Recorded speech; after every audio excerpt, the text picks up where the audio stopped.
This podcast is recorded on Gadigal land. Always was, always will be Aboriginal land.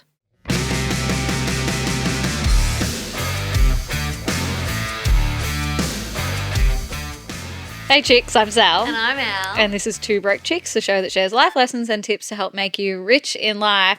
And welcome back to episode 4 of the mid-year glow up. Whoop, whoop. Ow! And very sexy. In today's episode, we are tackling emotional hygiene. You dirty slut. You dirty girls. You dirty emotional girls. Let's get clean. So sorry. Oh my God, so sorry. Suds up, chicks. Suds Suds up. Oh my God, I love that. Yeah, we're going to suds up in today's episode. Let's Ooh. get suddy. Let's get suddy. No, it doesn't work. But I was ready. You were ready to.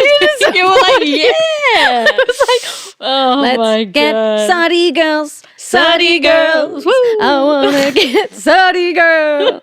What is emotional hygiene? Okay. Yeah, seriously. Now that we have a completely copyright-free jingle, Yeah. a sting, Yeah, if you a will. stingle. Suds up. Suds up, chicks. Okay, well, we're talking emotional hygiene.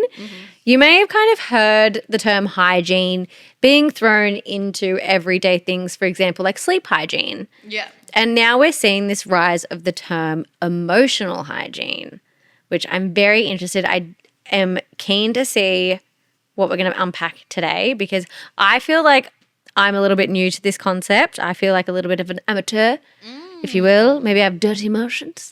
Maybe I need to sud up. Yeah. But I'm keen to get into this because I love a new little concept for this because sometimes it's not necessarily a new concept, but it's reframed in a way that makes sense. Yeah. And that's what I like about these things. So, emotional hygiene. What is it, Sal? What is it? What is emotional hygiene? Yeah. Well, in the mid-year glow up, we've covered a lot of ground already. We've spoken about skincare, fashion, but I do think that emotional well-being is the most, if not, or one of the most important. 100%. 100%. Yeah. darling. But essentially, emotional hygiene is all about noticing and caring for your psychological health. Because like you were saying, we have heard of the term hygiene being tacked onto other elements of our life, such as sleep or emotions, whereas previously it would have been about like your physical health, right? So like your dental hygiene, for example.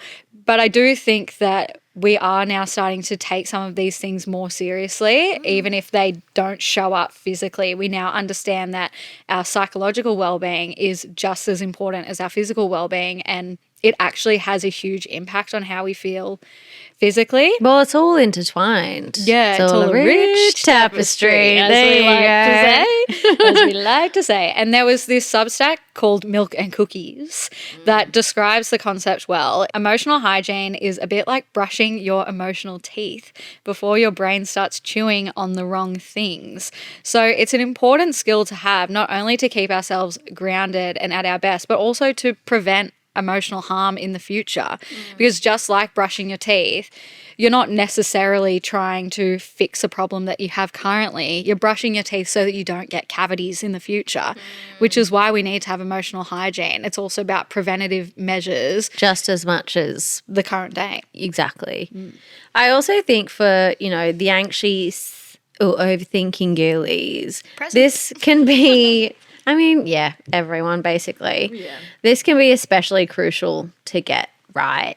Creating opportunities to reset and recharge is literally key and very often the task and the thing that falls to like the bottom of the barrel or the bottom of the to-do list because we run the risk of letting our thoughts multiply if left unchecked, but also life is just busy. Yeah. And especially for women, their own personal care or emotional hygiene is very much something that gets left last. Instead of cleaning the emotional mess from a hard week, it turns into feeling like your whole life suddenly needs to feel fixed or be fixed.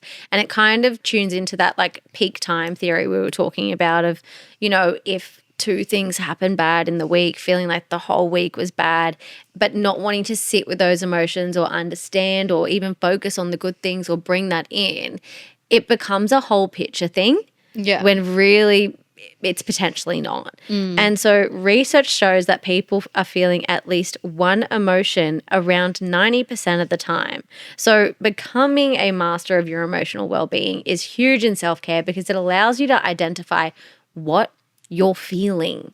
Yeah. And also, this was a big thing that was, you know, a life lesson that, again, everything's a journey.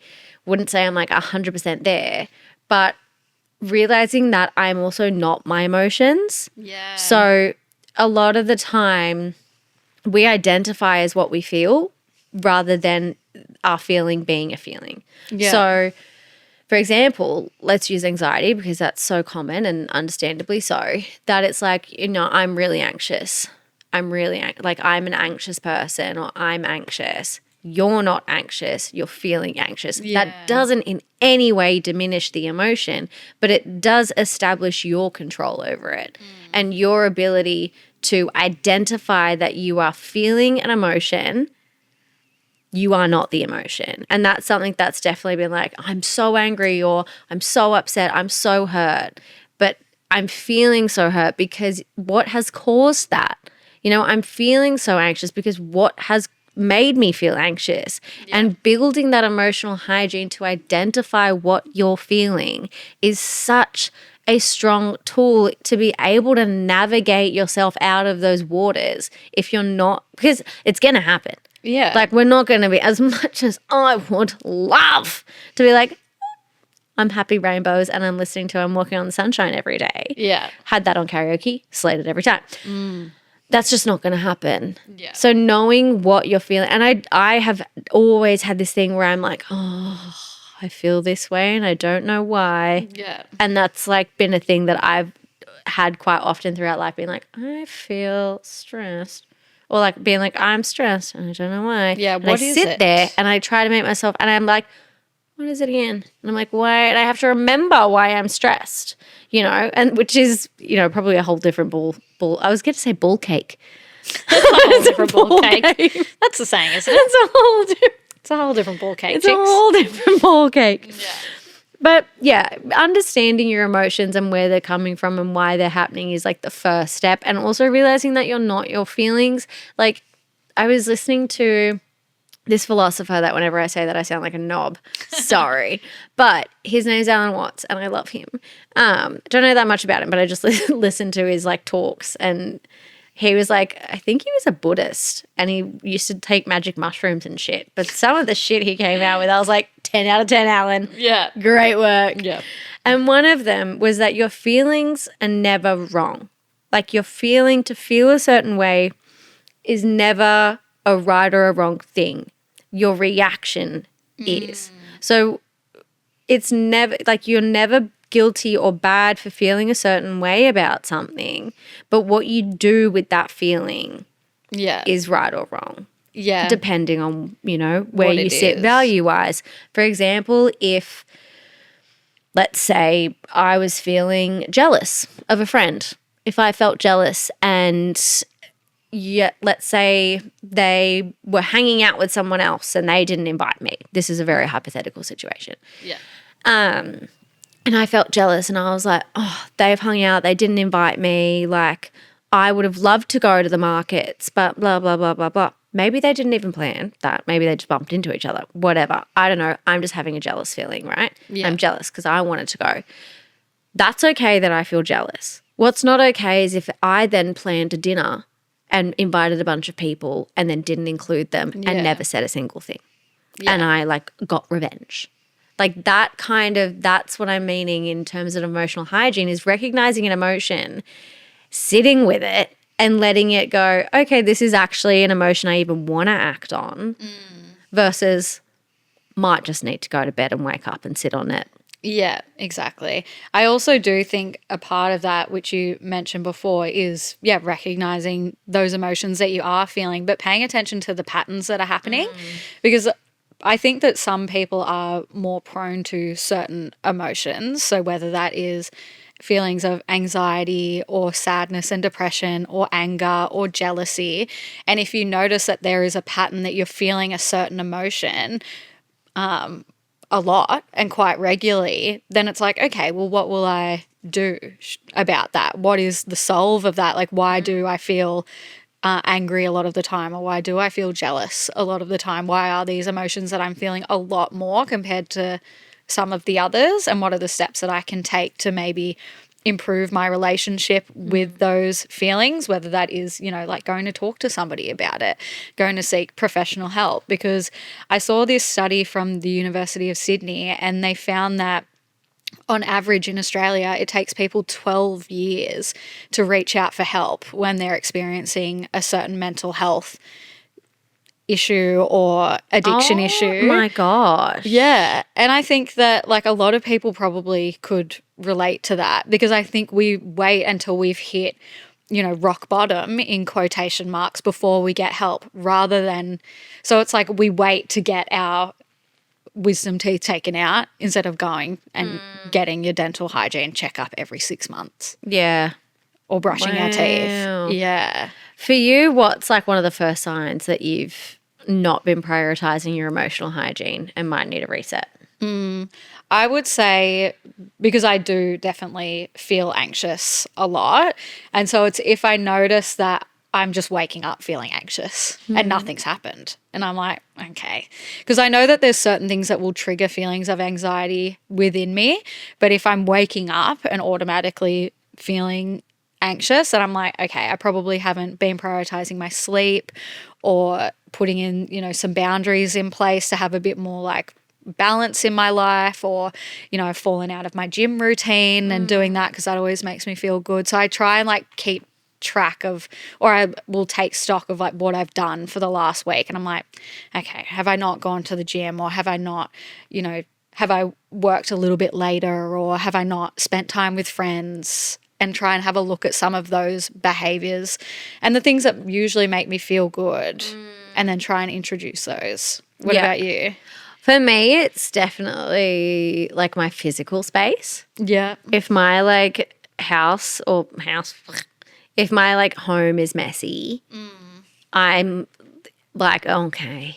Because it means that I've just been like too consumed By something else. And it's more like, if my house is messy, my brain is messy. And it's like a reflection of how you're feeling. Of the internal monologue. Yeah. And the first thing that I'm doing is cleaning that space. And it's like the physical act of cleaning the space also feels like a reset and a cleaning of my emotional space. And like that, and I always feel better after I do it. And I fucking hate cleaning. Yeah. Hate it. Don't enjoy it, but love the feeling after it. And sometimes that's like what the focus is, you know, when you are in a little bit of a rut, when you're in the dirty girl hygiene emotion era, it's like, okay, I know you don't feel like going for a walk. I know you don't feel like going and seeing your friends. I know you don't want to clean your house. Totally get that. And so what's difficult is to start doing the task. It's to start doing the thing that makes you feel better and embraces that emotional hygiene. And it's to focus on how you're going to feel after it. Yeah. Because, I know you don't want to do it. Same. So fair. So how can we practice good emotional hygiene? There are lots of different techniques and things that we can use, especially when you're feeling big feelings and you don't really know what to do with them. I don't think I've ever felt a little feeling in my entire life. I know. All of them big. All of them big. All big feel. Yeah, every time. But one of them is the RAIN technique. So this was popularized by psychologist Tara Brach and meditation teacher Michelle McDonald, and it includes 4 steps to identify and process some of those big feelings. So it's like an acrostic poem. Love. I know. Love it. Love Take it already. Me back. Yeah, we love this. So R stands for recognize. Stop and identify what's going on inside yourself. Clearly label the emotion that you're feeling. Is it anger? Am I Tara? Yeah, right? Yeah. Is it anger, sadness, anxiety? I think sometimes you can feel like it's a mix of both, but that's why it's really important to pause and be like, what is that core feeling that I'm experiencing? Then A for allow. Give yourself permission to feel this way and have the emotion exactly as it presents, because I think a lot of us, our first reaction would be like, push it down, don't feel, conceal. Don't let them see, don't let them know. Yeah, literally. Or immediately trying to, what was that? I was singing. I was going, be the good girl you always had to be. Okay. Conceal, don't feel, don't let them know. What a hit. Wow. Okay. She was really onto something there. Yeah, she was, seriously. But yeah, I think a lot of our first reaction would be to push it down or to judge yourself and be like, oh, like, here you go, you're being jealous again and putting yourself down, or immediately trying to fix it. Yeah. Instead, just let it be. Feel the feels. Also, I reckon a lot of women would be like, I don't have time. I don't have time to be sad. I don't have time to be upset. I can't even imagine, like, you know, for the mums out there that are basically running a household, picking their kids up, like to be able to have a bad day, it's probably just not even in the cards. Yeah, exactly. And then you feel guilty as well, being like, so many people have it worse off. And that may be true, but you're still allowed to feel those feelings. So that's why that allow step is really important.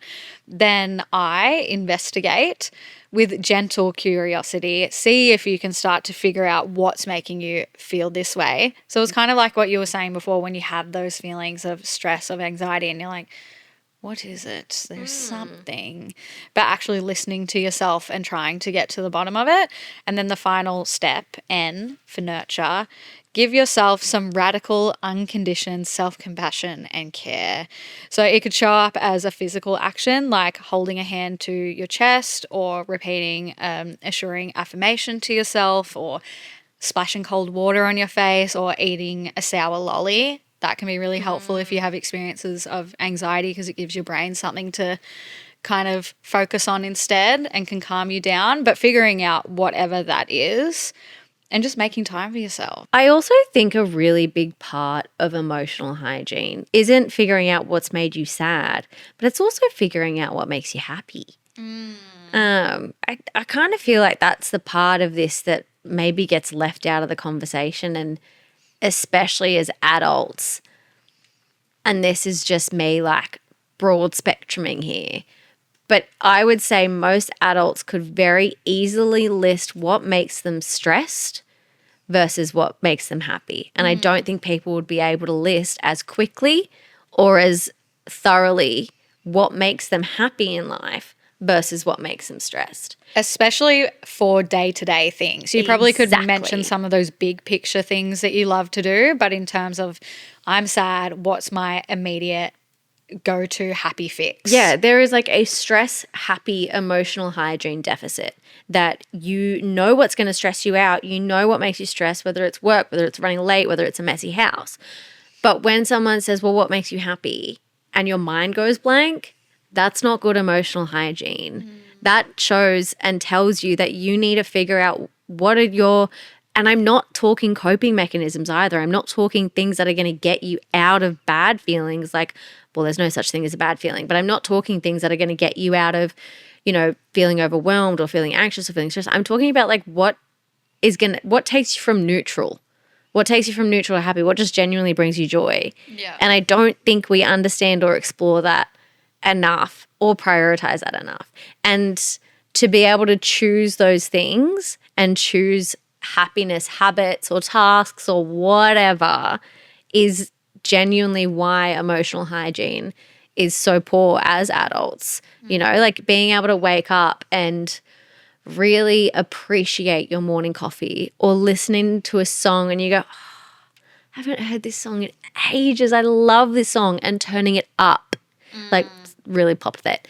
But, you know, calling a friend to reminisce about a really funny memory you have with them, or just watching a funny video on YouTube, like, where are you laughing and choosing joy? Like, there's definitely been mornings where I wake up and I'm doing like the mundane ant carrying a pebble. Yeah. And I'm like, I'm going through the motions and I'm going, gah! And I literally will out loud be like, no, like, let's be happy. Where's the sparkle? Like, let's Do something that's going to bring the zest back, because I'm not necessarily sad, but I'm not necessarily happy. And that's also going to be fine too.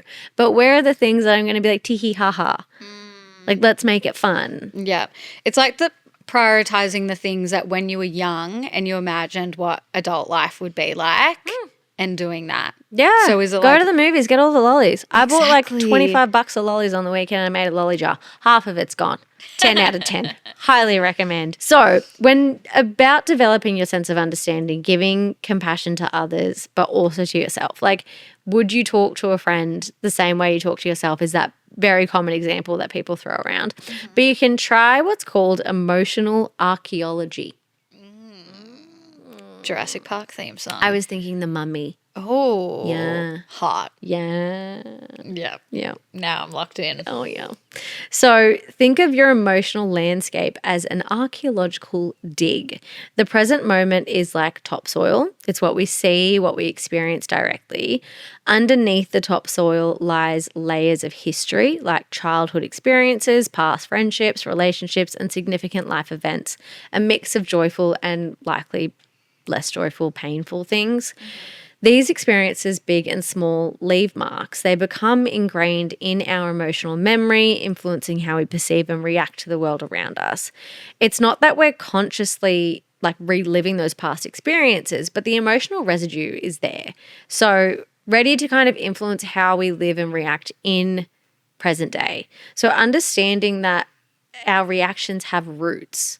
You know, like there's a reason why this has maybe hurt your feelings. There's a reason why you don't like when someone says something, you know, and maybe it's not as deep as like some childhood thing that's happened or a high school friendship or whatever it is, but there's roots to everything that you feel and reasons, and supporting that for yourself and not diminishing your emotions and your feelings. It brings us one step closer to knowing ourselves better, but also knowing others and maybe living and leading with a little bit more empathy too.